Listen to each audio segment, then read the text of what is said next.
عارف رومی رحمۃ اللہ علیہ فرماتے ہیں کہ مثال دینے کے لیے بات سمجھاتے ہیں. فرماتے ہیں ایک شخص جنگل میں لکڑیاں کاٹنے جایا کرتا تھا تو شیر سے دوستی ہو گئی, یعنی ڈائریکٹ بادشاہ سے دوستی ہو گئی. اور بادشاہ بھی وہ جو جنگل کا بادشاہ ہے, جنگل کے بادشاہ سے دوستی ہو گئی. اب وہ لکڑہارا غریب آدمی تھا, لکڑیاں تو کاٹنی ہوتی تھی. تو وہ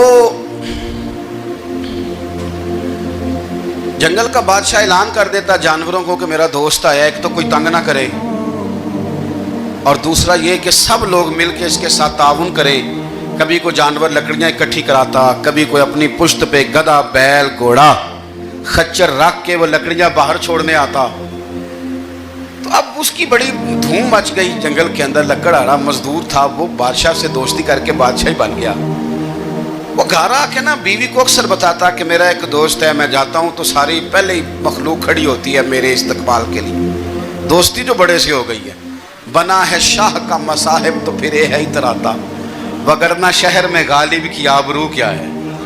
ہمیں تو پوچھتا ہی کوئی نہیں, یہ تو بنا ہے شاہ کا مصاحب تو پھر یہ ہے اتراتا, وگرنہ شہر میں غالب کی آبرو کیا ہے.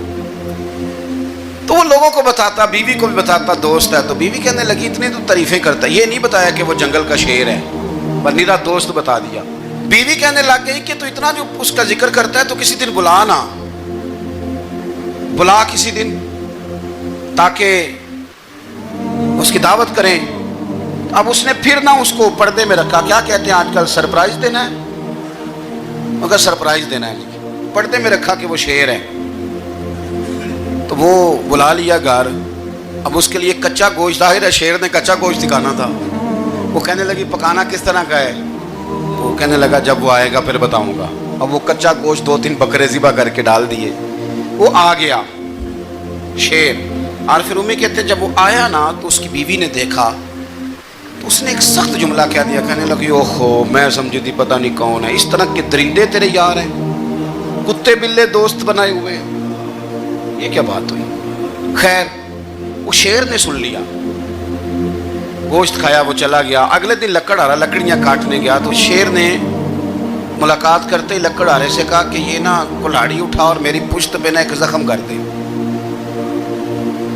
اس نے کہا نہیں میں یہ کام نہیں کرتا, تو میرا دوست ہے. اس نے کہا سن بھائی, میں نے پیار سے کہا ہے تو مان جا, ورنہ میں ہوں شیر, میں نے تجھ سے منوا ہی لینا ہے, میں کوئی تکلیف دوں گا مناسب نہیں, تو کر.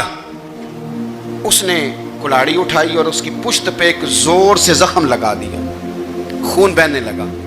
اس نے کہا تو نے آج کے بعد آنا ہے, لکڑیاں کاٹنی ہے, تجھے کوئی کچھ نہیں کہے گا, بس یہ ایک حکمت تھی جو میں نے کیا ہے. قصہ مختصر. وہ آتا رہا, لکڑیاں ملتی رہیں, خدمت بھی ہوتی رہی. 6-8 ماہ گزر گئے. ایک دن شیر اس سے کہنے لگا یہ میرے ذرا بال اٹھا کے دیکھ, وہ جو تو نے زخم لگایا تھا وہ کہاں پہ ہے. اس نے وہ بال اٹھا کے دیکھا تو زخم ملا ہی نہیں. کئی جگہ پہ ٹٹولا کا, یار یہاں تھا, یہاں تھا, یہاں تھا. شیر نے پھر کیا کمال ہی جملہ کہا. اس نے کہا کہ وہ جو کلاڑی کا زخم تو نے لگایا تھا نا وہ مکمل ہو گیا, لیکن تیری بیوی کا جو لہجہ تھا اور اس کی جو تلخی تھی وہ آج تک میرے ذہن میں موجود ہے. وہ ابھی بھی مجھے تکلیف دیتی ہے. وہ بات سوچتا ہوں مجھے اس نے درندہ کہا, اس نے میرے بارے میں اتنے کچے اور کمزور اور سخت جملے کہے, تو وہ بات مجھے بھولتی, وہ آج بھی میرے ذہن میں اسی طرح گونجتی ہے. تلخ جملے جو اس نے کہے اور خوفناک جو انداز اس نے اختیار کیا, وہ بات مجھے کبھی بھی بھولتی. تو آپ کے لفظ لوگوں کو بھول جاتے ہیں, پر لہجہ یاد رہتا ہے اگر ہم اپنے لہجے پر تھوڑی توجہ ہی کر لیں. کچھ لوگ کہتے ہیں جی میرا جی روٹین ہی یہ ہے بات کرنے کی.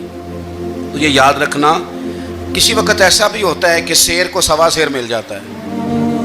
پھر ایسا نہ ہو کہ آپ کی تلخی کی جواب میں کوئی اس طرح کی تلخی ہو کہ پھر آپ اس کو کبھی بھلا نہ سکیں. ہمارے ہاں نا یہ دور تیزیاں دکھانے کا دور ہے. کچھ لوگ ضرورت سے زیادہ تیزی دکھانے کی کوشش کرتے ہیں. ان بیچاروں کا کبھی کبھی اتنا سخت نقصان ہوتا ہے کہ ان کو ان سے بھی کئی گنا تیز بندہ مل جاتا ہے. وہ کسی ایسی جگہ جا کے بیچارے الجھ جاتے ہیں جہاں سے واپسی کا راستہ نظر نہیں آتا.